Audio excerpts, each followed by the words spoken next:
Le Conseil des ministres s'est réuni en session ordinaire le mercredi 30 avril 2025 dans sa salle de délibération au palais de Koulouba sous la présidence du général d'armée Assimi Goïta, président de la transition, chef de l'État.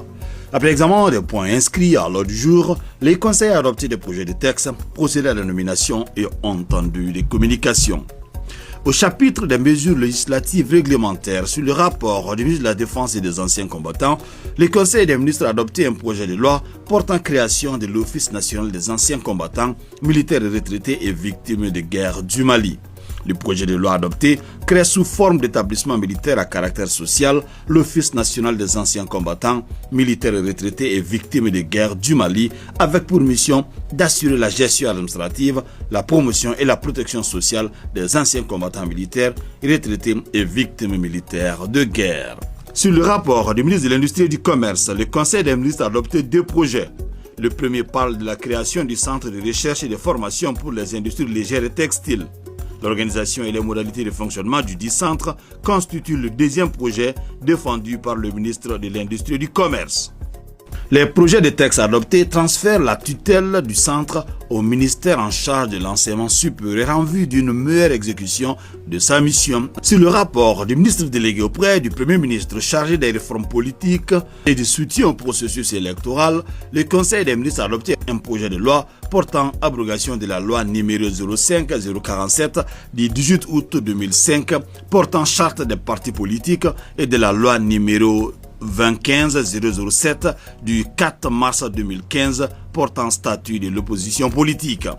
Dans le cadre de la mise en œuvre des recommandations des Assises nationales de la refondation, le ministre délégué chargé des réformes politiques et du soutien au processus électoral a organisé des concertations en vue de soumettre à l'appréciation des forces vives de la nation et des Maliens établis à l'extérieur les propositions faites par les partis politiques et les organisations de la société civile sur la réduction du nombre de partis politiques en appliquant des conditions restrictives de création et de financement. La relecture de la charte des partis politiques avec une réaffirmation du statut de chef de file de l'opposition, l'interdiction du nomadisme politique en cours de mandat. Ces concertations se sont déroulées en deux phases. Une phase régionale du district de Bamako et des ambassades et consulats tenue les 16 et 17 avril 2025 et une phase nationale tenue à Bamako les 28 et 29 avril 2025. Il est ressorti de ces travaux, entre autres, les recommandations suivantes. La dissolution des partis politiques et leur réorganisation par une nouvelle législation,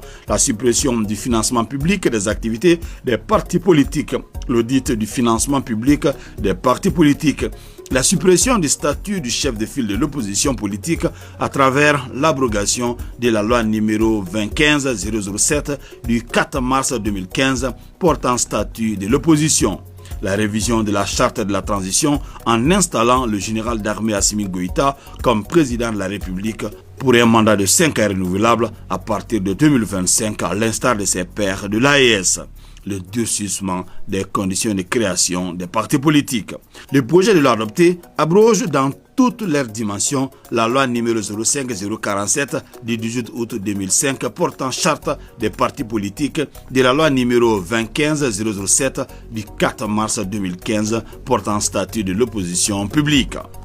Au chapitre de communication, le ministre des Transports et des Infrastructures Dambélé Madina Sissoko a fait part au Conseil les résultats de la prévision des caractéristiques de la saison des pluies 2025. Selon elle, les services nationaux et régionaux de la météo annoncent une pluviométrie supérieure égale à la moyenne climatologique de la période allant de 1991 à 2020.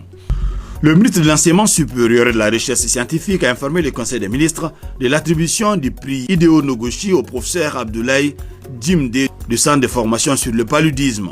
Le Japon, réaffirmant son attachement profond aux valeurs de rigueur, d'innovation et d'humanisme en matière de recherche médicale, a décerné le 5e prix Hideo Noguchi pour l'Afrique au professeur Abdoulaye Djimde dans la catégorie de la recherche médicale. La cérémonie solennelle de remise du prix aura lieu au Japon le 22 août 2025. Le ministre de l'Énergie et de l'Eau a informé le Conseil des ministres de la tenue de la rencontre d'échange des régulateurs de l'énergie sur le mécanisme de mise en place d'un cadre harmonisé de régulation dans l'espace confédéral AES prévu du 6 au 8 mai 2025 à Bamako.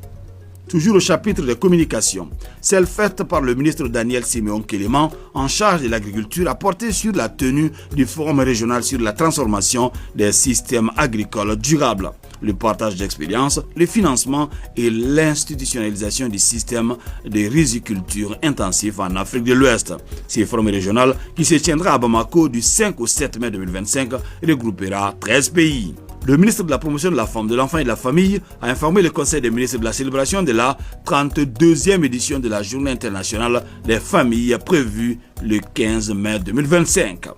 Le ministre de la Santé et du Développement social a informé le Conseil des ministres de la situation épidémiologique du pays, marquée notamment par une diminution du nombre de cas confirmés de dengue comparé à celui de la semaine écoulée. Le président de la transition chef de l'État a cependant appelé la population au respect strict des